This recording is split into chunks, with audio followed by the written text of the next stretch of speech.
on a un petit problème, et là c'est même en dehors du changement climatique, qui est on a beaucoup d'usages qui ont évolué et on est beaucoup, et on a oublié que la quantité d'eau elle n'était pas illimitée et qu'elle était saisonnière.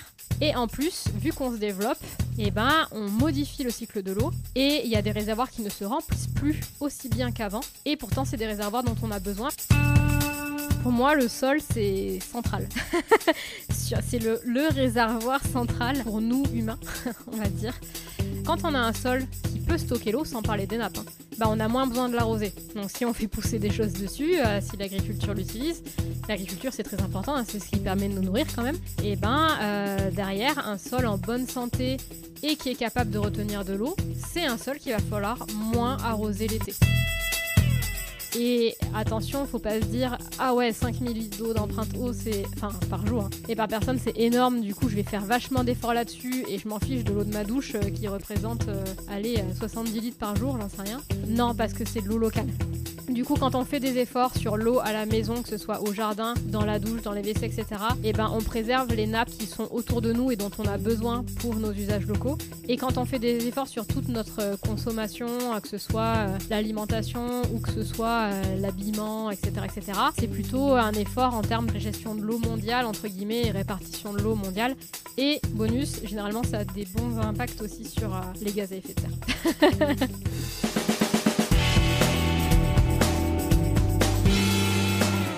80% des métiers de 2030 n'existent pas encore. Je suis Chloé, je suis ingénieure, curieuse et multipassionnée de tout ce qui touche au vivant. J'ai donc décidé de créer un nouveau métier, vivantologue. Dans ce podcast, je pars à la rencontre de ces humains badass qui, par passion et ou par profession, protègent ce précieux vivant. Le vivant en soi et le vivant sur cette planète. Ils nous aideront à comprendre les grands enjeux actuels, nous donneront des clés d'action et surtout l'envie d'avoir envie. Si un peu. Et surtout l'envie de nous engager nous aussi en faveur de la construction d'une nouvelle société plus vivante et vibrante, car nous avons tous un rôle à jouer. Bonne écoute. L'eau et moi, c'est une sacrée histoire. Déjà, je suis Scorpion et aussi contre-intuitif que cela puisse être, c'est un signe d'eau. L'eau, c'est mon élément. C'est sous l'eau chaude que j'ai mes plus belles idées et que je capte le plus facilement mon intuition. Si on pouvait faire des réunions dans des bains d'eau chaude, je serais la reine du brainstorming. L'eau me réveille le matin et m'apaise le soir. L'eau me connecte à mon corps après des journées de travail perchées dans ma tête. Les bains frais me rechargent en énergie. Et je sais que le jour où je deviens vraiment folle, c'est l'océan qui me soignera. Mon conjoint est prévenu. Quand je pars en randonnée, j'ai toujours de l'eau sur moi. Je peux porter les gourdes de tout le groupe, ça ne me gêne pas. Je préfère être chargée comme une mule que de risquer de manquer. Qui m'a légué cette peur de manquer d'eau, je ne sais pas. Mais ce qui est sûr, c'est que l'eau et moi, oui, c'est une sacrée histoire. Et m'imaginer en manquer, c'est ce qui me terrifie le plus. Alors, en octobre dernier, après un énième été de sécheresse et de canicule, après avoir vu les robinets de Mayotte sans eau, les rivières de nos territoires à sec, les camions-citernes qui réapprovisionnent nos villages du sud, alors qu'on nous annonçait que la deuxième limite planétaire liée à l'eau venait d'être dépassée et que les méga-bassines enflammaient le débat public, je me suis dit non, impossible de ne pas comprendre ce qui se passe et de ne pas m'engager dans la protection de cette ressource inestimable liée à la vie qu'on appelle or bleu. Ce 5 janvier dernier, je rencontrais Laurie Caillouet. Laurie, elle est hydrologue et elle a créé l'association Odyssée. C'est son profil LinkedIn qui m'avait plu et je l'avais sauvegardé il y a déjà bien des années en me disant qu'un jour je la rencontrerai. La chance a fait que nous avons un ami en commun qui nous a mis en relation et que nous habitons à 5 km l'une de l'autre, à 2 pas de Villefranche-sur-Saône dans le Beaujolais. Laurie est une experte, on sent qu'elle maîtrise son sujet. Elle dit que toutes les solutions liées à l'eau sont connues et elle, j'ai bien envie de la croire. Elle dit aussi qu'il n'y a pas de bonne ou de mauvaise solution, que tout se réfléchit en fonction du contexte local. Elle a cette vision d'ensemble, cette vision systémique si précieuse, à l'heure où l'on s'obstine parfois à trouver une technologie miracle qui s'appliquerait à tout et partout, et qui nous enlèverait cette chance de devoir nous réinventer. J'espère que cet épisode vous aidera autant que moi à découvrir les enjeux de l'eau douce et vous donnera l'envie d'en savoir encore plus, mais pour commencer, je laisse Laurie se présenter. Laurie Caillouet, je suis dans le monde de l'eau depuis maintenant une bonne dizaine d'années, le temps passe. J'ai toujours été attirée par l'eau. À la base, je voulais étudier l'eau sur Mars. Puis les études ont fait que finalement, je me suis dirigée vers l'eau douce, qui est quand même un domaine très intéressant. On ne s'imagine pas tout ce qu'il peut y avoir sur le thème de l'eau douce. Et si je dois me présenter vite fait, j'ai fait une thèse sur le thème des sécheresses. Donc j'ai soutenu ma thèse en 2016 sur essayer d'étudier les sécheresses du siècle passé en France, C'était très intéressant puisqu'on parle beaucoup de sécheresse en ce moment, mais il ne faut pas oublier que c'est quelque chose de naturel et qui existe et qui est normal. Mais que la problématique qu'on a en ce moment est que ces sécheresses qui arrivaient moins souvent, moins longtemps ou qui étaient moins dures, maintenant sont de plus en plus intenses, de plus en plus longues, etc. Et puis après ma thèse, j'ai essayé de découvrir un peu d'autres domaines sur le thème de l'eau. On ne s'imagine pas tout ce qu'il peut y avoir. J'ai fait un petit tour en agence de l'eau, donc plutôt sur le côté justement politique de l'eau, ce qui était très intéressant. J'ai travaillé sur un plan de bassin pour l'adaptation au changement climatique, notamment pour la Corse. Donc là, on est plus sur le terrain à voir aussi les besoins concrets, les attentes, les problématiques locales, etc. Par la suite, j'ai fait un petit tour à l'étranger, parce que l'eau, c'est partout. Donc je suis allée quelques temps au Canada, en université. Toujours sur la recherche, là, je me suis plus intéressée à la prévision. Donc en fait, tout comme on a des prévisions météo par Météo France qui nous dit demain il va faire chaud, froid, il pleut, etc., on a aussi des prévisions de débit qui vont nous dire sur telle rivière, on va avoir telle quantité d'eau, sur telle durée, etc., etc. Et c'est un domaine qui est très important, que ce soit pour les États, puisque c'est notamment par là qu'on a le service de prévision des inondations, pour prévenir justement, alerter en cas d'inondation, faire des plans de secours, anticiper, etc. Mais également pour tout ce qui est production, par exemple, d'électricité. L'hydroélectricité, on a besoin de savoir ce qui va passer dans les cours d'eau dans les prochains jours pour ensuite optimiser la production d'électricité et évidemment anticiper en cas de gestion pour les crues. Et je suis rentrée en France, toujours pour continuer dans ce domaine de prévision. Donc je travaille actuellement à CNR, qui est justement un producteur d'électricité qui gère des barrages sur le Rhône. Et en parallèle de mon activité salariée, on va dire, j'ai monté une association qui s'appelle Odyssée, parce que tous ces enjeux de l'eau, ils sont connus depuis très longtemps. On parle depuis longtemps, entre guillemets, de changement climatique. Mais les problèmes des sécheresses, des inondations, etc., c'est pas nouveau non plus. Et je trouvais ça dommage d'être dans un milieu avec une telle connaissance, mais que ça n'arrive pas aux citoyens lambda, on va dire, et qui n'avaient pas justement conscience que on a des problèmes d'eau même sans changement climatique, on a des problèmes d'eau en plus avec le changement climatique. Pourquoi est-ce qu'on en est là? Comment ça arrive? Qu'est-ce qu'on peut faire? Tout ça, il y a plein de solutions, ça existe, mais c'est pas encore très bien vulgarisé. Et c'était la vocation de l'association Odyssée, qui a maintenant 3 ans, de développer des ateliers et d'essayer d'animer pour expliquer au mieux et faire comprendre justement à toute personne que l'eau c'est important, qu'il y a des problématiques et qu'il faut respecter cette ressource. Quand nous avions échangé la première fois ensemble, je t'avais demandé s'il y avait des aspects liés à l'eau qui te semblaient importants d'aborder dans cet épisode.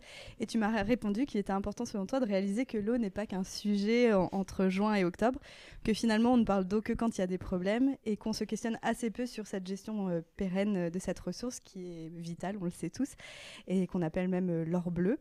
Alors aujourd'hui, en ce mois de janvier 2024, alors que l'eau est plutôt abondante autour de nous aujourd'hui et depuis quelques mois, et c'est une bonne nouvelle. Rentrons dans le vif du sujet.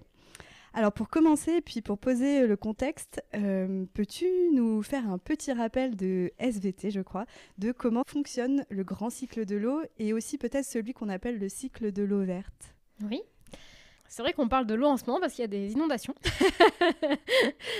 Donc en fait, le cycle de l'eau, c'est quelque chose qu'on voit, c'est vrai, à l'école, même assez tôt, en primaire il me semble, mais qu'après, en tant qu'adulte, on oublie et on ne pratique pas du tout. Donc l'eau, en fait, c'est un cycle. Il faut savoir que la quantité d'eau sur Terre est toujours la même depuis le début de la vie sur Terre et qui est de l'eau sur Terre. C'est-à-dire qu'on ne perd pas d'eau, on n'en crée pas, ou alors quand on en crée, c'est vraiment dans des conditions minimes par rapport à toute l'eau qu'il y a sur Terre. Mais par contre, c'est qu'elle va se répartir différemment. C'est-à-dire qu'il y a des stocks d'eau, des réservoirs d'eau, qui sont différents. Par exemple, l'atmosphère, c'est un réservoir d'eau, c'est de l'eau sous forme de vapeur d'eau. Les glaciers, c'est un stock d'eau, c'est de l'eau solide. Le manteau neigeux, c'est pareil, la neige, c'est de l'eau solide. Après, il y a de l'eau liquide, donc dans les rivières, c'est un stock d'eau. L'océan, c'est un stock d'eau aussi, même si c'est de l'eau salée. Mais également dans les nappes souterraines, donc dans nos sols. Alors attention, quand on parle de nappes souterraines, on a attention à visualiser une cave, une grotte avec de l'eau et une rivière, c'est pas le cas. Les nappes souterraines, en fait, c'est vraiment de l'eau dans tous les petits interstices du sol, dans les fissures, etc. Donc c'est pas du tout un lac souterrain, même si les lacs souterrains existent aussi.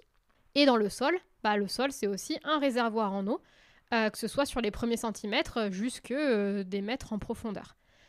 Donc on a ces différents grands réservoirs d'eau. Alors c'est pour faire global, hein, parce qu'on peut aussi parler des zones humides, etc. Et après, on a des processus qui font que l'eau passe d'un réservoir à l'autre. Par exemple, un glacier, l'eau qui est dans un glacier, elle peut directement s'évaporer dans l'atmosphère avec la sublimation, par exemple. Et en fait, tous ces réservoirs sont connectés. Quand un glacier fond, on dit que c'est de la fusion. Donc c'est quand l'eau, en fait, part du glacier, il fait chaud, il y a des conditions qui font que l'eau va fondre et va ensuite couler pour aller arriver derrière dans le sol, dans les rivières, etc. L'eau qui tombe sur le sol, par exemple, elle a deux possibilités. Soit le sol, il permet d'infiltrer, et dans ce cas-là, l'eau, elle va aller dans les premiers centimètres du sol, puis elle va potentiellement continuer jusqu'aux plusieurs mètres, etc., pour finir potentiellement dans des nappes ou des rivières. Mais des fois, il y a certains sols qui ne peuvent pas absorber, pour X ou Y raison, hein, parce que c'est du béton, par exemple, donc ils ne peuvent pas absorber, ou parce qu'ils sont déjà saturés en eau. C'est ce qui se passe actuellement avec les inondations. Il y a des sols, ils ont déjà trop d'eau. Vous avez une éponge, par exemple, qui est pleine d'eau. Vous avez beau mettre de l'eau dessus, elle ne va pas continuer à en absorber. Et dans ce cas-là, l'eau, elle va, ce qu'on appelle ruisseler, et ensuite aller dans les rivières. Tout ça, ensuite, va à l'océan. Il y en a aussi une partie qui s'évapore et qui retourne dans l'atmosphère. Donc ça s'évapore à la fois depuis les rivières, depuis les sols, depuis les lacs, depuis l'océan, etc. Et ensuite, il pleut. Donc c'est-à-dire que, en fait... l'atmosphère se charge en humidité et ensuite il y a des conditions qui font que ça se réagrège sous forme d'eau liquide et ça tombe sur Terre. Donc ça, c'est le grand cycle de l'eau. Donc c'est vraiment le fait d'avoir plusieurs réservoirs d'eau à différents endroits et que cette eau, selon les conditions, elle passe d'un réservoir à l'autre et il y a plein de liens partout, hein. Il n'y a pas qu'un seul chemin. Par exemple, une goutte d'eau peut mettre des années à atteindre une nappe. Elle peut mettre 2500 ans à atteindre un océan en moyenne, par exemple. Donc ça peut être très très long. Et notre problématique en ce moment, c'est pas tant qu'on a trop d'eau ou pas d'eau, c'est juste que l'eau, elle n'est pas répartie au bon endroit pour nous, ni au bon moment. Et pour compléter ta question sur le cycle de l'eau verte, on parle d'eau verte notamment, l'eau bleue, c'est l'eau qui coule et qu'on voit dans les rivières, par exemple, les lacs, etc. L'eau verte, c'est un peu conceptuel parce que c'est l'eau qu'on voit pas. C'est l'eau qui est dans le sol, donc là, quand tu regardes le sol dehors, t'as pas l'impression de voir de l'eau, pourtant il y a beaucoup d'eau dans ce sol. Et pour le coup, le cycle de l'eau, il se fait à différentes échelles. C'est-à-dire que tu as des grands processus de circulation au niveau de l'atmosphère, etc., qui font que tu as des masses d'air qui se déplacent, qui sont pleins d'eau. Il va pleuvoir sur telle ou telle région du globe, etc., etc. Mais tu as aussi plein de processus locaux, dont par exemple le cycle de l'eau verte. Tu vas avoir des forêts qui vont évaporer de l'eau grâce aux végétaux. Et cette eau évaporée, peut-être un petit peu plus loin, elle va retomber sous forme de pluie localement. Et c'est ce qui va entretenir justement un petit cycle de l'eau local. Par exemple, en Amazonie, il y a des études, c'est une grande zone, mais il y a des études qui ont montré que la déforestation a fait que les arbres n'évaporaient plus assez, vu qu'il n'y avait plus d'arbres. Et du coup, derrière, on avait des grosses sécheresses parce qu'il ne pleuvait plus. Et ça, c'est parce qu'il n'y avait plus d'arbres. Donc en fait, le cycle de l'eau, c'est pas une seule échelle, ça se fait à la fois à l'échelle mondiale et à la fois aussi derrière à l'échelle locale. Oui, je trouvais ça intéressant de le rappeler parce qu'en France, on a tellement l'habitude et la chance d'avoir de l'eau en ouvrant le robinet qu'on ne sait même plus trop d'où elle vient. En tout cas, c'était mon cas. Et du coup, de se rappeler que l'eau douce et l'eau potable, en fait, sont puisées dans ces différentes réserves, que sont les cours d'eau, comme tu disais, les nappes souterraines, les lacs. Et j'avais vu, pour prendre un exemple, que le lac d'Annecy fournissait 70% des besoins en eau du Grand Annecy. Voilà, on reparlera de comment on protège ces ressources en eau dans la deuxième partie, mais ça, voilà, c'était intéressant pour moi de nous rappeler d'où vient cette eau potable et cette eau douce. Pendant la préparation de cet épisode, tu m'as dit que, et tu viens de le redire aussi, que même sans réchauffement climatique, nous aurions quand même aujourd'hui des problèmes avec la gestion d'eau. Peux-tu nous expliquer quels sont les défis actuels liés à la disponibilité de cette ressource et peut-être quels sont les défis que rajoute le réchauffement climatique planétaire ? Oui. Alors, les défis actuels, il y en a plusieurs. Il y a une quantité d'eau qui est disponible et qui n'est pas infinie. Premier défi. Par contre, on n'est pas le même nombre d'habitants sur Terre aujourd'hui qu'il y a 10, 20, 30, 40, 50, 100 ans, etc. Donc ça veut dire qu'avec la même quantité d'eau, il faut pouvoir fournir de l'eau à plus de personnes. Premier défi. Deuxième défi, les usages. Aujourd'hui, on n'utilise pas la même quantité d'eau par personne ou même en termes collectifs, qu'il y a des années et des années. Par exemple, aujourd'hui, à la maison, en moyenne, on est à 150 litres par jour et par habitant. Mais il n'y a pas que la maison, hein, on a besoin d'eau pour tout. Hein. On a besoin d'eau pour l'agriculture, on a besoin d'eau pour faire tourner toutes les industries. Hein. Pas que pour concevoir des produits, mais pour refroidir les machines, pour laver, etc. On a besoin d'eau pour produire de l'électricité, que ce soit hydroélectrique ou même nucléaire, charbon, gaz, etc. Il faut aussi refroidir les machines. On voit qu'il y a des centrales qui doivent s'arrêter l'été parce qu'il n'y a plus assez d'eau ou l'eau est trop chaude pour pouvoir vraiment refroidir. Et on a besoin d'eau pour tout en fait. Et le problème aujourd'hui, c'est qu'on est beaucoup, on a beaucoup d'usages, on a des usages qui ont évolué, même pour le numérique, on a besoin d'eau, et il nous faut toujours plus d'eau. À une époque, la quantité d'eau, elle était largement suffisante pour répondre à nos besoins, que ce soit nos différents usages qui étaient plus basiques, on va dire, ou que ce soit la quantité de personnes qui avaient besoin de cette eau. Aujourd'hui, c'est plus le cas. Donc, premier défi, c'est arriver à gérer en fait la quantité d'eau qui est disponible par rapport à nos usages et au nombre de personnes, sachant qu'il faut avoir conscience que la quantité d'eau disponible directement par l'homme, c'est-à-dire moins de 1% sur Terre, elle est pas la même selon la saison. On voit bien qu'en été, globalement, il y a moins d'eau dans les cours d'eau et dans les nappes, parce que 2 tiers de l'eau potable en France, c'est les nappes et 1 tiers, c'est les cours d'eau, que l'hiver, par exemple. Et nous, nos usages, ils sont pas différents, l'été ou l'hiver. Voire l'été, on a besoin d'encore plus d'eau parce qu'il faut encore plus arroser, parce qu'il y a moins d'eau, etc. Donc, on a un défi aujourd'hui sur tous nos domaines d'activité qui est d'avoir une activité qui correspond à la quantité dont on a disponible. Par exemple, sur l'agriculture, peut-être que c'est pas le plus pertinent de planter des choses qui ont besoin d'énormément d'eau l'été, alors qu'on sait qu'on va être dans des régions où il va y avoir moins d'eau. Sur des industries, est-ce qu'il y a des procédés industriels qui vont faire en sorte qu'on ait besoin de moins d'eau, etc. Et même sans changement climatique, on a une problématique, c'est qu'on est beaucoup. Il faut développer des villes, il faut développer des infrastructures, des routes, etc. Il faut aménager le territoire, des voies de chemin de fer, enfin tout ce qui nous sert en fait à construire notre société, entre guillemets. Et on modifie le cycle de l'eau un peu à cause de ça, puisque, on en a parlé juste avant, quand on crée une ville, si on enlève tous les végétaux et qu'on met du béton partout, ça veut dire que sur toute la zone où on aura créé cette ville, l'eau, elle va pas aller au réservoir nappe, parce que elle va pas s'infiltrer dans le sol, c'est-à-dire qu'elle va couler et aller directement dans le cours d'eau. Elle est pas perdue, elle disparaît pas. C'est juste que par contre, ça va pas, le réservoir nappe va être vachement impacté parce qu'elles ne vont pas se remplir. Et je l'ai mentionné juste avant, 2 tiers de notre eau potable vient des nappes. Donc, on a un petit problème, et là c'est même en dehors du changement climatique, qui est, on a beaucoup d'usages qui ont évolué, et on est beaucoup, et on a oublié que la quantité d'eau, elle n'était pas illimitée et qu'elle était saisonnière. Et en plus, vu qu'on se développe, on modifie le cycle de l'eau, et il y a des réservoirs qui ne se remplissent plus aussi bien qu'avant, et pourtant c'est des réservoirs dont on a besoin parce que c'est des réservoirs dont on dépend directement pour notre quantité d'eau. Et tout ça va être renforcé par le changement climatique, parce que le changement climatique, il va mettre une pression en plus sur le cycle de l'eau. En gros, en France, ce qui est prévu, plus ou moins, c'est que sur le pourtour méditerranéen, il y aura moins d'eau, moins de pluie, en gros. On le voit déjà, franchement, la zone autour de Perpignan, par exemple, la recherche des nappes n'a même pas encore commencé cette année, et ça fait plusieurs années qu'ils sont vraiment en problématique de sécheresse extrême. Mais sur le reste de la France, globalement, ce qui se voit, c'est qu'on va avoir plus d'extrêmes. C'est-à-dire que l'eau, au lieu de tomber régulièrement tout au long de l'année, un peu plus au printemps, automne, hiver que été, elle va toute tomber d'un coup, et ensuite, il n'y a plus rien qui va tomber pendant des semaines. Et du coup, encore une fois, c'est qu'en termes d'années, on va avoir la même quantité d'eau, mais c'est qu'elle ne va pas être répartie pareil. Et du coup, si toute notre eau, elle tombe au printemps ou en automne, ou sur certains mois, qu'elle finit dans les rivières puis dans l'océan, elle n'est pas perdue, comme j'ai dit, la quantité d'eau sur Terre, c'est toujours la même.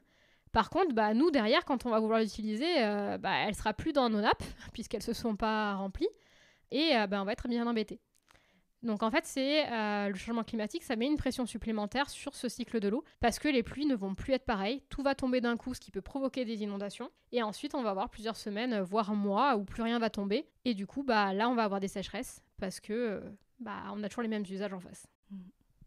Oui, il y avait une information que tu m'avais communiquée et j'avais pas conscience de ça, c'est que en fait les nappes souterraines se rechargent de novembre à mars quand finalement les végétaux sont en dormance et que du coup des pluies qui tomberaient au printemps et en été finalement sont utilisées principalement pour les végétaux. C'est ça? Oui, c'est ça. En fait, la recharge des nappes, grosso modo, c'est entre octobre et mars. Sachant qu'il y a différents types de nappes, hein. Il y a des nappes qui sont très proches du sol, donc qui vont se recharger très vite, mais qui vont aussi se décharger très vite. Et il y a des nappes plus profondes où, pour que l'eau atteigne ces nappes un peu plus profondes, il faut qu'il pleuve de façon continue sur des semaines, voire des mois. Et elles se déchargent du coup derrière moins vite également. Elles vont se décharger parce qu'on pompe dedans, par exemple. Et ces nappes, elles se rechargent parce que l'eau s'infiltre dans le sol en profondeur. Et ça demande à ce que l'eau elle puisse atteindre cette profondeur sans obstacle, c'est-à-dire sans plantes qui vont, entre guillemets, utiliser cette eau pour se développer, pour évaporer, etc. Donc c'est vrai que quand il pleut entre mars et octobre, on va dire, c'est pas pour les nappes, ou très peu, sauf celles qui sont vraiment superficielles, et quand il pleut beaucoup, elles peuvent se recharger. Par contre, entre justement octobre et mars, ça va aller profiter aux nappes, et c'est notre stock qui se recharge pour survivre à la saison d'après. Sauf qu'il peut y avoir des années où il pleut pas sur cette période, donc nos nappes se rechargent pas, et donc derrière, on va avoir des problèmes de disponibilité en eau, parce que c'est là-dedans qu'on va puiser pour nos usages d'été, quoi. Il y a une notion aussi à laquelle je m'intéresse dernièrement, et du coup c'est indirectement lié à tout ce qu'on dit, c'est le sol en fait. Ce sol qui permet du coup cette recharge et qui, ces dernières années, j'ai l'impression qu'on l'a un peu maltraité. Il revient un peu sur le devant de la scène et c'est une bonne chose. Est-ce que tu peux nous donner 2-3 informations dessus en quoi ce sol est important pour la gestion de l'eau ? Pour moi, le sol, c'est central. C'est le réservoir central pour nous, humains, on va dire. Quand on a un sol, déjà, le sol, c'est un stock d'eau, déjà. Donc, quand on a un sol qui peut stocker l'eau, sans parler des nappes, on a moins besoin de l'arroser. Donc, si on fait pousser des choses dessus, si l'agriculture l'utilise, l'agriculture, c'est très important, hein, c'est ce qui permet de nous nourrir quand même. Et derrière, un sol en bonne santé et qui est capable de retenir de l'eau, c'est un sol qu'il va falloir moins arroser l'été ou quand il y a moins d'eau. Bonne santé, ça veut dire quoi ? Ça veut pas juste dire qu'il pleut dessus, hein, mais ça veut dire que le sol il doit être en capacité d'absorber l'eau. Donc il y a différents types de sols, par exemple le sable, ça va pas absorber, l'argile ça va absorber et retenir, etc. Donc il faut faire avec son type de sol. Mais un sol qui est capable d'absorber et retenir de l'eau, c'est un sol qui est un peu vivant, enfin je sais pas si c'est le bon mot entre guillemets, mais où il y a des galeries, où l'eau va pouvoir s'infiltrer au travers de toutes ces galeries et ces fissures pour aller un peu plus profond, etc. Comment est-ce qu'on fait pour avoir des galeries dans le sol ? C'est parce qu'il y a des plantes. Hein. Les plantes, ce n'est pas négatif pour le sol, loin de là. Hein. Ça permet justement d'avoir des racines, d'avoir un réseau, etc., de maintenir un sol en bonne santé, d'apporter des choses au sol, mais aussi des bébêtes. Hein. Des bébêtes qui vont faire le travail, les vers de terre. N'écrasez surtout pas vos vers de terre. Il faut des vers de terre dans le sol pour que ce sol puisse retenir l'eau. Donc un sol de bonne qualité, c'est d'une part un sol qui va nous permettre de nous nourrir sans avoir besoin d'arroser H24, et donc on va diminuer notre besoin en eau pour ce sol, mais c'est aussi un sol qui va permettre d'infiltrer pour que l'eau derrière, elle aille dans nos nappes, et comme je disais encore, 2/3 de notre eau vient des nappes. Les nappes, c'est hyper important. Après, on a des problématiques géologiques, hein. Si les nappes sont toutes vides, si la structure du sol est différente, etc., ça peut aussi mettre en péril les constructions dessus, les habitations. On voit avec les sécheresses, les sols sont trop secs, du coup, il y a des fissures sur les maisons. Alors, c'est certains types de sols, hein, c'est les sols argileux. Alors, l'eau, c'est très important, mais le sol, c'est quand même ce qu'il y a sous nos pieds et ce qui nous permet de vivre aussi. Donc, pour moi, c'est une thématique aussi importante à préserver. J'avais vu un chiffre qui m'avait assez bluffé, qui disait que le taux de matière organique dans le sol qui contribue à ce qu'un sol soit vivant se situe entre 0 et 4-6%. Et ce chiffre disait que chaque 1% de matière organique supplémentaire dans 15 cm de sol par hectare, c'est 250 mètres cubes d'eau en plus stockée, donc 250 000 litres d'eau stockée en plus. Donc on voit bien cette capacité d'éponge qui augmente avec le vivant du sol, et c'est assez intéressant d'avoir ça en tête. Il y avait une autre notion technique que je souhaitais vulgariser avec toi qui me semble importante à comprendre, c'est la différence entre prélèvement d'eau et consommation en eau. Est-ce que tu peux nous expliquer, et aussi pour qu'on comprenne la spécificité française liée à notre parc nucléaire peut-être? Oui, c'est vrai que c'est une spécificité assez française. Alors le prélèvement d'eau, c'est le fait de prendre de l'eau dans les rivières ou les nappes, de l'utiliser et derrière de la remettre à peu près au même endroit. On va dire à peu près, on n'est pas au kilomètre près, mais dans la même zone.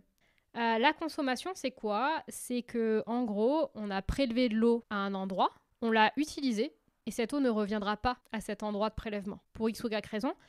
Par exemple, on va reprendre l'exemple de la centrale thermique, c'est un exemple qui se comprend bien. Souvent, les centrales thermiques, elles sont à côté des rivières ou de l'océan, parce que toutes les centrales sur la côte ouest, elles prennent de l'eau de l'océan et pas des rivières.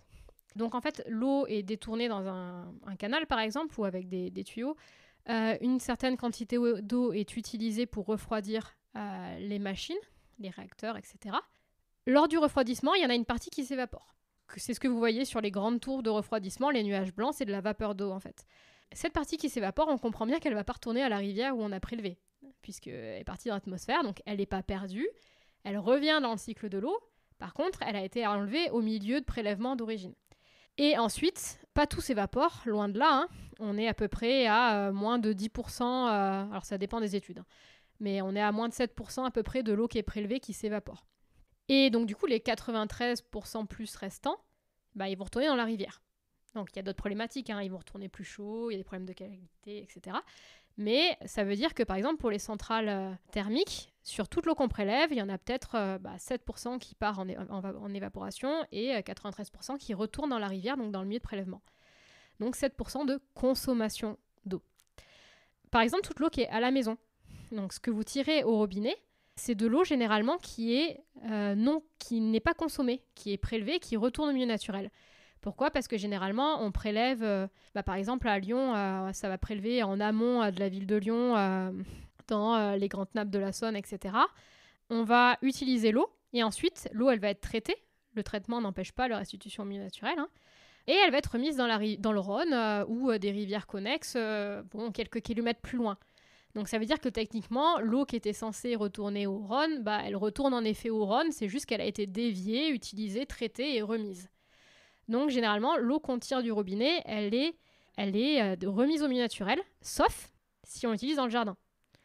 Et c'est aussi le cas de l'agriculture, c'est-à-dire que l'eau qu'on prend dans les rivières ou dans les nappes pour arroser un jardin ou pour arroser un champ, etc., en fait, elle ne revient pas dans la rivière ou la nappe, pas forcément. J'ai dit qu'une goutte d'eau pouvait mettre des années à revenir dans une nappe.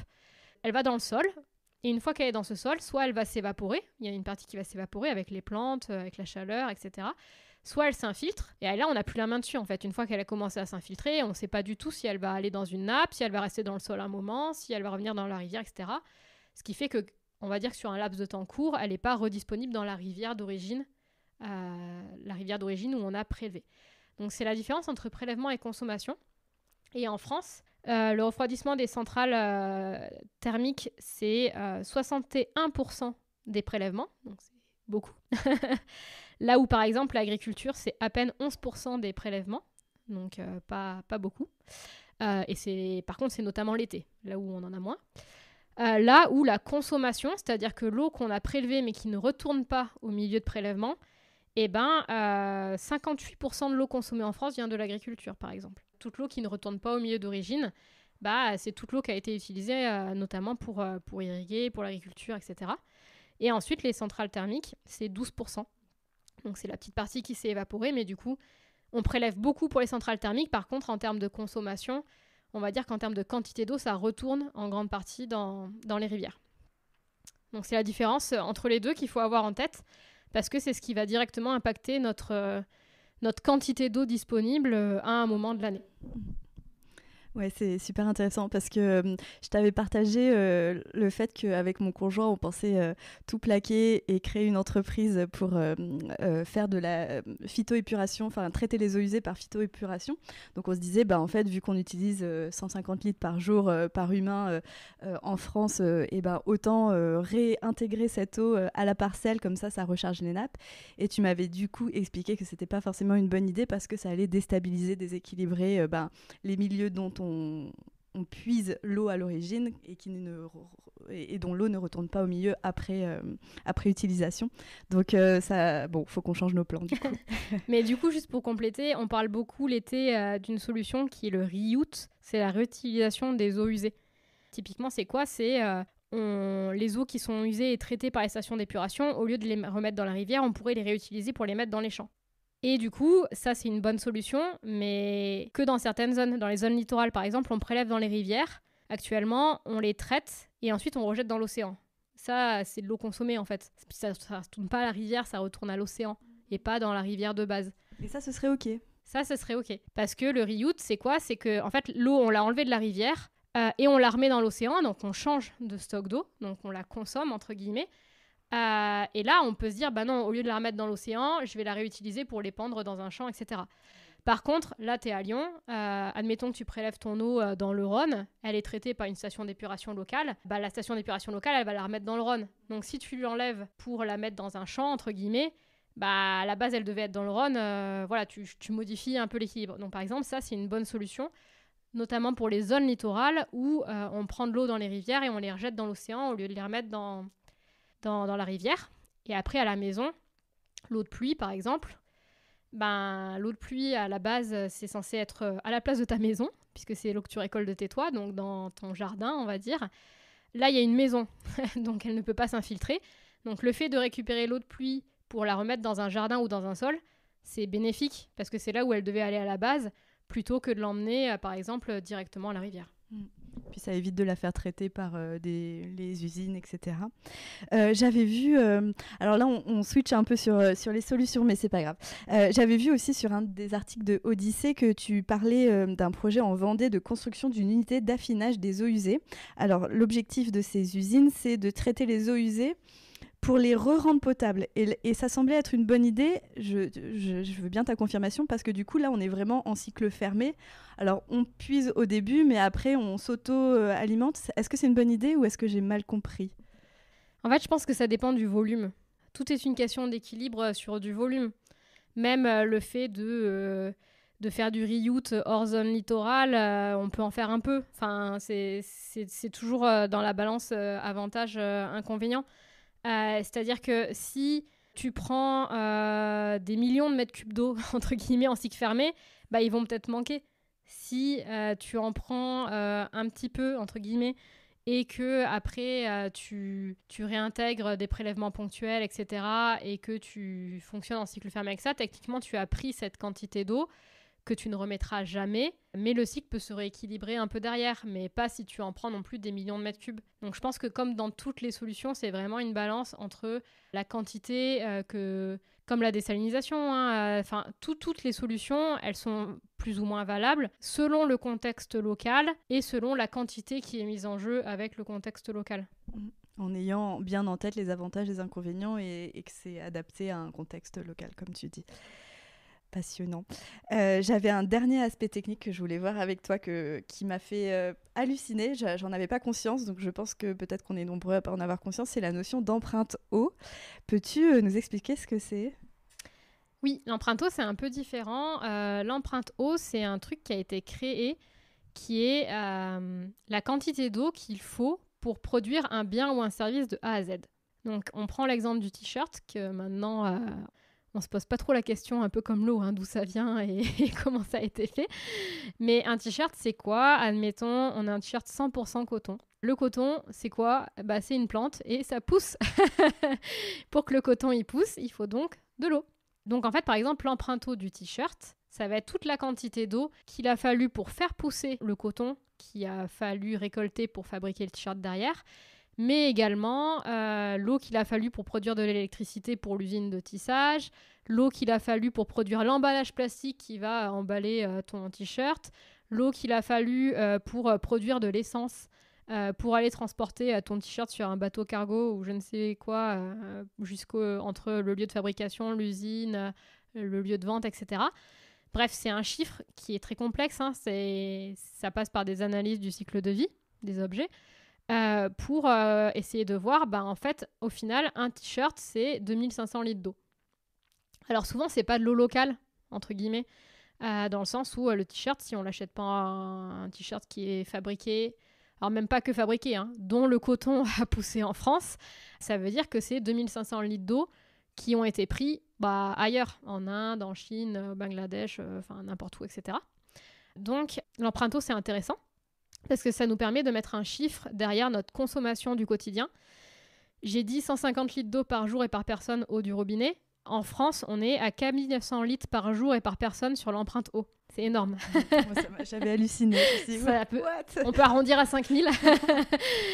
Donc c'est énorme. C'est quoi ? C'est notamment notre alimentation. Parce que l'empreinte eau des aliments peut être très important, notamment de certains types de viande, par exemple. Mais également du numérique, des habits, tout quoi. Donc c'est très très haut. Il faut savoir que si la France devait produire... la France a une nette eau de 1,5. C'est-à-dire que toute l'eau qu'il y a sur le territoire en France, elle suffirait pas. Il faudrait 1,5 fois toute l'eau du territoire pour pouvoir produire tous les objets qu'on utilise à 5000 litres d'eau par jour par personne, ou les aliments. En ne prenant pas en compte les besoins des écosystèmes aussi. C'est juste pour notre besoin, c'est ça Juste pour produire. Pour produire, c'est-à-dire que si derrière on veut l'électricité pour allumer nos maisons, c'est pas là-dedans. Ah oui. Donc c'est assez énorme. Donc c'est de l'eau souvent qui est empruntée, entre guillemets. Et attention, faut pas se dire... Ah ouais, 5000 litres d'eau d'empreinte eau, par jour. Et par personne, c'est énorme. Du coup, je vais faire vachement d'efforts là-dessus et je m'en fiche de l'eau de ma douche qui représente 70 litres par jour, j'en sais rien. Non, parce que c'est de l'eau locale.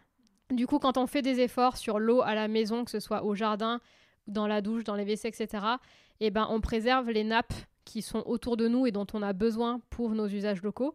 Et quand on fait des efforts sur toute notre consommation, que ce soit l'alimentation ou que ce soit l'habillement, etc., c'est plutôt un effort en termes de gestion de l'eau mondiale, entre guillemets, et répartition de l'eau mondiale. Et, bonus, généralement, ça a des bons impacts aussi sur les gaz à effet de serre. C'est bien. Ouais, c'était important pour moi de le dire parce qu'en fait, moi j'ai eu ce réflexe dont tu parles en me disant le jour où j'ai découvert l'empreinte eau de 5000 litres par jour, pour ma petite personne, je me suis dit c'est bon, je peux m'autoriser des douches plus longues, c'est important pour moi, c'est pas très grave, et puis je vais arrêter quelques aliments, en tout cas les diminuer. Et en fait, ce que tu m'as fait prendre conscience, c'est que faire les petits gestes du quotidien, ça protège notre ressource locale et notre environnement et là où on vit, et que agir sur notre empreinte eau, c'est protéger l'eau à une échelle plus grande, mais les deux sont importantes.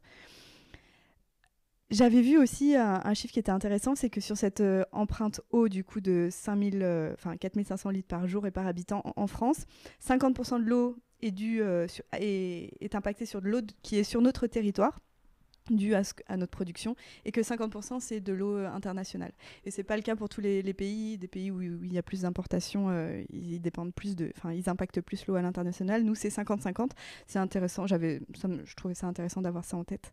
Ouais, notamment par l'agriculture. Notre alimentation, on a la chance, entre guillemets, en France, d'avoir encore, et il faut le préserver, une alimentation qui peut être locale. Ouais, c'est vrai que c'est une grande chance. Maintenant que les bases, les notions sont bien posées, moi, mon dada, c'est d'agir à mon échelle et d'encourager le plus de personnes à le faire aussi. Est-ce que tu aurais du coup des conseils, des solutions des conseils pour protéger cette ressource en eau Alors, comme on en a parlé un petit peu tout à l'heure, nous, on catégorise un peu, c'est un choix personnel, mais entre action individuelle et action collective. L'un ne va pas sans l'autre, c'est-à-dire qu'on ne pourra pas régler les problèmes, entre guillemets, de l'eau si on fait que des actions individuelles, et pareil pour les actions purement collectives. Pour ceux que ça intéresse, sur le site d'Odyssée, on a créé 2 infographies qui essaient de résumer ça. Et elles sont téléchargeables et utilisables gratuitement. Vous pouvez les retrouver. Et elles sont vraiment top. Merci. Si je commence par les mesures individuelles, il y a les 2 thématiques dont on a parlé. C'est-à-dire qu'il y a l'eau à la maison, donc les 150 litres par jour et par personne. Il faut savoir que l'eau à la maison, c'est 60% dans la douche et 40% dans les toilettes, en gros. Alors, c'est des moyennes, c'est-à-dire que les gens qui ont un immense jardin, c'est peut-être pas ça. Mais les gens qui n'ont pas de jardin, c'est plutôt ça. Donc, oui, on peut agir justement, notamment sur les douches, éviter les bains, prendre des douches plus courtes, etc. Vous pouvez aussi, par exemple, un truc con, hein, mais quand on fait chauffer l'eau de sa douche, on peut en récupérer un peu. Derrière, on peut aller arroser nos plantes, etc. Voilà, ça peut être aussi une solution si on a envie de prendre des douches un peu plus longues. Il y a des outils qui existent maintenant, des sortes de pommeaux de douche qui vont vous indiquer justement le temps, qui vont, voilà, si jamais ça peut mettre des petites barrières. Les toilettes, les chasses d'eau. Alors, pas tout le monde a les moyens de mettre des toilettes sèches, ni l'envie. Donc, les toilettes, on peut avoir des petites astuces, mettre des doubles chasses, des chasses plus économes, pour ceux qui sont locataires, par exemple, mettre des bouteilles d'eau dans le réservoir, parce que souvent, il y a des réservoirs qui sont un peu vieux, et on n'a pas besoin de 5 à 9 litres d'eau pour chasser ce qu'on veut chasser. Donc, il suffit de mettre des bouteilles d'eau pleines dans le réservoir pour que le réservoir se remplisse un peu moins. Voilà, il y a plein de petits trucs et astuces. Alors, c'est des petits gestes, hein. Mais si tout le monde fait ces petits gestes, ça fait quand même des millions de mètres cubes d'économiser, hein, in fine. Sur le jardin, évidemment, c'est une grosse thématique. En fait, tout ce qui est applicable un peu à l'agriculture, on peut l'appliquer au jardin. Mais la réutilisation des eaux de pluie, c'est bien si on est en capacité de le faire. Entretenir son sol, pour avoir un sol qu'on a besoin de moins arroser, c'est bien. Évidemment, planter des choses adaptées au climat et à la saison. Voilà, donc ça, c'est plutôt bien aussi. Ne pas hésiter, souvent, dans les communes, il y a des guides, justement, paysagers sur qu'est-ce qui va être planté dans la commune, etc. Et souvent, ils font en sorte de prendre des espèces qui sont adaptées. Donc, vous pouvez vous rapprocher de votre commune aussi et de votre collectivité pour savoir quelles sont leurs stratégies paysagères et du coup, vous rapprocher des espèces qui sont les plus adaptées. Et on n'en parle pas beaucoup, mais la qualité de l'eau qui est très importante. Parce que avoir de l'eau mais de très mauvaise qualité, ça ne nous arrange pas non plus. Et ça veut dire... Alors, arrêtez de jeter vos mégots par terre, s'il vous plaît. Un mégot, c'est 500 litres d'eau polluée. Et même dans le caniveau, hein, c'est-à-dire que... Ou dans la rue, parce qu'en fait, à partir du moment où un mégot est par terre, il va finir dans une canalisation, puis dans l'océan. Et c'est très maltraité par les stations d'épuration, donc il ne faut pas. Jetez-les dans les poubelles. Et après, sur tout ce qui est, par exemple, vaut mieux laver sa voiture en station de lavage parce que de départ, ils ont des circuits fermés qui utilisent moins d'eau. Et d'autre part, généralement, tous les hydrocarbures qu'il y a sur votre voiture, ça évite qu'ils finissent dans le sol. Utilisez des produits ménagers vertueux. Et aussi, faites la chasse aux fuites chez vous. On ne se rend pas compte, mais une petite goutte d'eau qui coule de temps en temps, etc., ça fait des grosses quantités d'eau perdues au final. Et après, sur l'eau virtuelle, donc l'empreinte eau, donc c'est 4900 litres par jour et par personne. Il y a le Water Footprint Network qui a justement une galerie de produits où on peut voir un peu les quantités d'eau. Elles sont rappelées un peu sur l'infographie. Le chocolat. Oh non. Le chocolat, c'est une empreinte eau assez forte, 18 000 litres par kilo. Bon, après, manger 1 kilo de chocolat, faut aller manger le kilo de chocolat. Mais c'est assez fort. Les amandes, ça a une empreinte eau assez forte aussi. La viande de bœuf, parmi toutes les viandes, c'est ce qui a l'empreinte eau la plus forte. On est à 15 000 litres par kilo. Potentiellement, c'est un peu plus simple de manger 1 kilo de viande de bœuf que de chocolat. Ça dépend des gens, mais... Ensuite, le porc est à 6 000 et le poulet est à 4 000. Donc voilà, on voit que ça diminue vite avec les autres types de viande.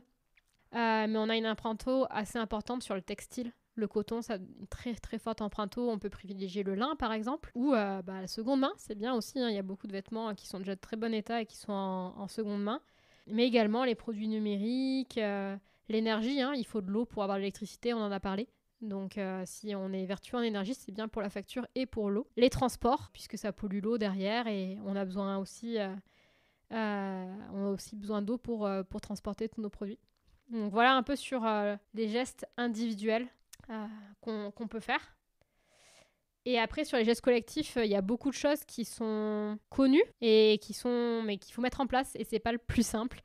On a parlé un petit peu des usages de l'eau, et chaque usage de l'eau peut s'adapter. Sur l'agriculture, on a parlé de l'importance des sols. N'hésitez pas, si vous allez voir l'infographie sur le site, on a essayé de développer un peu cette thématique sur l'importance du sol, et notamment il y a une revue de l'INRAE qui s'appelle Ressources qui a fait des dossiers là-dessus et qui sont accessibles en ligne, qui sont très intéressantes.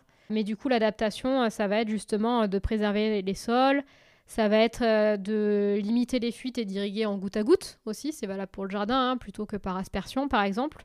Arroser plutôt quand on peut le soir, voire le matin très tôt, parce que si on arrose en pleine journée, ça s'évapore et ça n'a pas le temps d'être absorbé. En agriculture, il y a aussi le fait de remettre des haies, des forêts, etc. Parce que c'est des choses qui retiennent beaucoup l'eau et qui évitent le ruissellement. Des fossés, voilà, il y a des pratiques maintenant où en fait, par exemple, quand on a de l'agriculture en pente, on peut créer un fossé en bas qui va récupérer toute l'eau qui coule, la faire remonter en haut jusqu'à ce qu'elle puisse vraiment s'infiltrer jusqu'au bout, par exemple. Des cultures moins consommatrices en eau, du local, etc.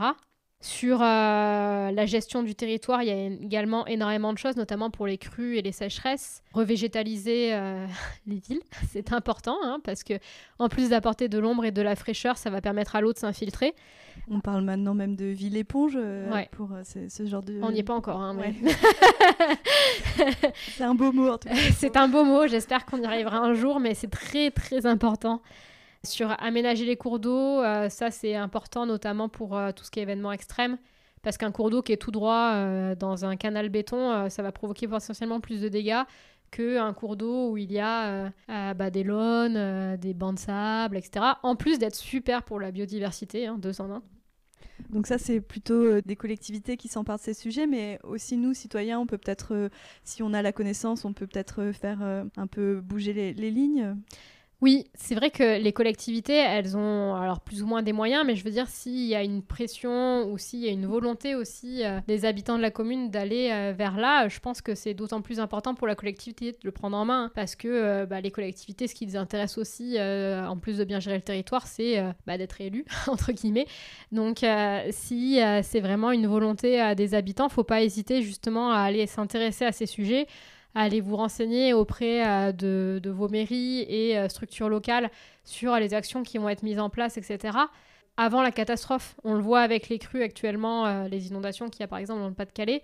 Alors oui, elles sont accentuées par plein de choses. C'est pas forcément tous les ans, même si ça va arriver de plus en plus. Mais on peut mettre des choses en place, mais ça prend du temps. Voilà, ce type d'action, que ce soit revégétaliser les villes, renaturer les cours d'eau, etc., c'est pas des choses qu'on fait en 1 an, quoi. Et c'est des choses qu'il faut bien faire, parce que si on plante la mauvaise espèce d'arbre qui meurt au bout de 2 ans, c'est pas l'intérêt non plus, en fait. Donc c'est vraiment des sujets de stratégie du territoire et d'urbanisme qui traversent les mandats, entre guillemets, politiques, et qui doivent être portés aussi par des volontés et des prises de conscience individuelles sur, c'est important pour le futur et pour nos villes, donc on va aller porter ça et sentir que ça va devoir être intégré à toutes les gestions politiques, quel que soit le parti ou autre, quoi. Trop bien. On s'approche de la fin du podcast. Est-ce que toi, en tant qu'experte sur ces thématiques-là, tu remarques du positif, une évolution positive? Est-ce que tu restes optimiste pour l'avenir? Est-ce que tu pourrais nous dire quelques mots là-dessus? Moi, quand j'ai commencé ma thèse, il y a 10 ans, personne ne parlait de sécheresse. Aujourd'hui, on en parle plus parce qu'on en vit beaucoup plus. Donc je pense qu'il y a une prise de conscience qui est arrivée. C'est bien qu'elle arrive. Comme souvent, elle est arrivée parce qu'on a été mis face au problème, même si on savait déjà qu'on allait avoir le problème. Ça, c'est bien, parce que je pense que cette prise de conscience, maintenant, elle est un peu plus généralisée. C'est des choses où il y a 10 ans, même en tant qu'individu, on se prenait moins la tête sur l'eau, entre guillemets, on se posait moins de questions. Je dis pas que tout le monde se la pose, mais je dis qu'on en parle plus et ça arrive plus dans les préoccupations locales. Donc ça, c'est bien, il faut que ça continue. Pour moi, les solutions sur l'eau, elles sont presque toutes connues. Alors, il peut y avoir des erreurs. Il y a, comme je disais au début, il faut des adaptations locales, etc. Mais il y a beaucoup d'experts et de gens qui travaillent dans ce domaine et on peut faire des choses assez facilement. Alors facilement, c'est entre guillemets, parce qu'il y a plein d'autres sujets et après, à un moment donné, il faut bien arbitrer les budgets. Mais il y a moyen de mettre en place des choses et c'est bien parce que la plupart de ces moyens, on les connaît. Donc, après, c'est une réelle volonté, entre guillemets. Des fois, on a l'impression qu'on fait des gestes qui vont dire oui, ça m'embête, c'est une habitude à prendre, ça va changer ma vie, etc. Mais on se rend compte qu'une fois qu'on a mis le geste de la bonne manière et que petit à petit on s'habitue, c'est pas plus compliqué, ça intègre nos habitudes. Donc c'est sûr que le changement, ça demande une petite période d'adaptation qui est pas forcément simple. Mais vous n'êtes pas obligé de tout changer du jour au lendemain, vous pouvez intégrer les choses petit à petit. Via l'association, ça me donne de l'optimisme parce que justement, je suis amenée à rencontrer des gens qui se posent des questions qui ne se posaient pas il y a 10 ans, etc. Donc, j'ai pas du tout de statistiques sur le nombre de personnes qui s'en posent. Mais au moins, ça permet de voir que c'est quand même un sujet qui commence à être mieux pris en main maintenant, quoi. comme geste, on parlait des gestes juste avant, on peut faire aussi la fresque de l'eau pour se rendre compte, bien positionner les ordres de grandeur. C'est un outil qui est assez puissant pour ça. Dernière question du podcast. Le podcast s'appelle Les Vivantologues. Qu'est-ce qui te rend vivante ? Tu me l'avais pas posée celle-là, la préparation. Petite surprise. La surprise du chef. Moi, j'aime bien mon jardin.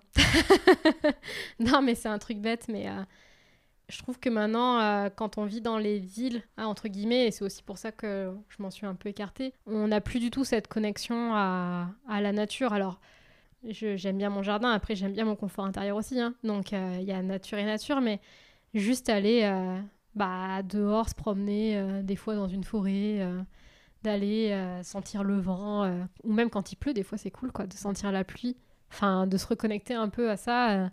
Je trouve qu'on voit pas les choses de la même manière et je pense que c'est ce qui me permet de me rendre vivante un peu plus. Merci beaucoup. Comment on retrouve ton travail, tes actualités ou les actualités de l'association ? Sur le site de l'association, donc www.odyssée.org, c'est EAUDY2S2E. Puis on est sur les réseaux, Facebook, LinkedIn, Instagram, donc on essaie de maintenir un peu ça. On diffuse des ateliers, n'importe quelle personne peut faire ses ateliers, puis derrière devenir animateur s'il le souhaite. On est une association bénévole.